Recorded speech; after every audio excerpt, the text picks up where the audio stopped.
Assalamualaikum warahmatullahi wabarakatuh. Apa kabar semuanya? Semoga selalu sehat dan penuh semangat. Hari ini kita akan belajar tentang sholat Id. Salah satu ibadah yang sangat istimewa di dalam Islam. Pasti anak-anak sering mendengar tentang sholat Id kan? Nah, yuk kita belajar bersama-sama. Sholat Id adalah sholat 2 rakaat yang dilaksanakan setiap tahun sekali pada 2 hari raya, yaitu Hari Raya Idul Fitri dan Hari Raya Idul Adha. Sholat ini dilaksanakan umat Islam untuk menyambut 2 hari raya. Adapun kedua sholat yang dilaksanakan untuk menyambut 2 hari raya yaitu sholat Idul Fitri dan sholat Idul Adha. Idul Fitri berasal dari kata id yang artinya kembali dan fitri yang berarti berbuka. Jadi Idul Fitri berarti kembali berbuka. Dikatakan kembali berbuka karena sholat Idul Fitri dilaksanakan setelah orang Muslim menunaikan puasa selama 30 hari. Sholat Idul Fitri dikerjakan setiap tanggal 1 Syawal. Selanjutnya, sholat Idul Adha.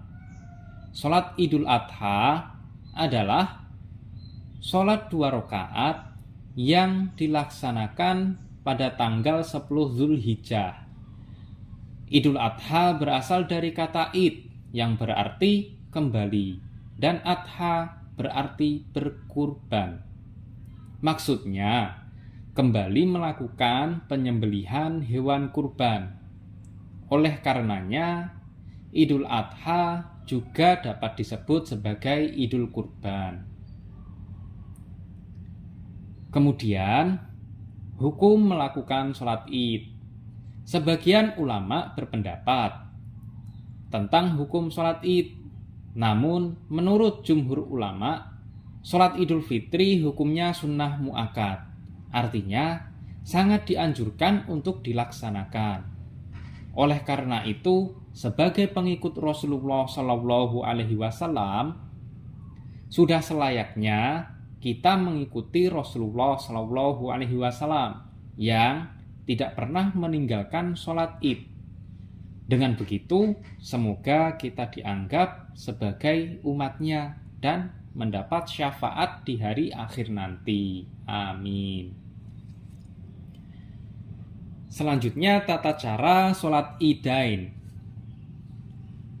Syarat-syarat sholat id sama dengan syarat sholat fardu.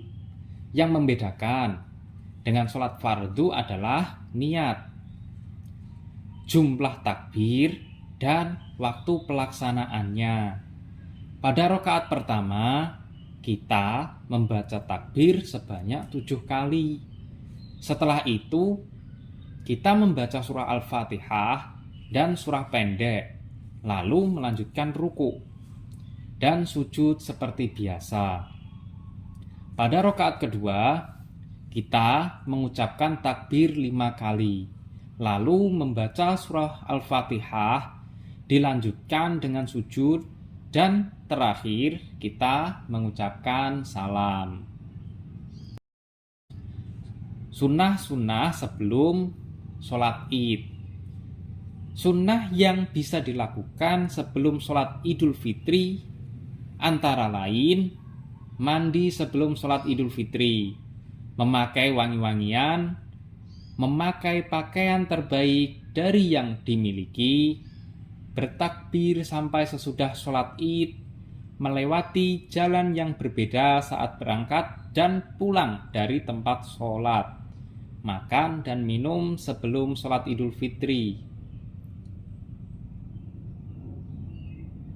Adapun sunnah yang bisa dilakukan sebelum sholat Idul Adha antara lain mandi sebelum sholat Idul Adha, memakai wangi-wangian, memakai pakaian terbaik dari yang dimiliki, bertakbir selama 4 hari, yaitu tanggal 10 sampai 13 Dzulhijjah, melewati jalan yang berbeda saat berangkat dan pulang dari tempat sholat, tidak makan dan minum sebelum sholat Idul Adha. Nah, anak-anak, itulah pembelajaran kita tentang sholat Id. Semoga kita semua bisa menjalankan ibadah ini dengan penuh kebahagiaan dan kesyukuran. Jangan lupa untuk saling memaafkan, berbagi, dan merayakan hari raya dengan hati yang bersih dan penuh kasih. Terima kasih sudah belajar bersama hari ini. Assalamualaikum warahmatullahi wabarakatuh.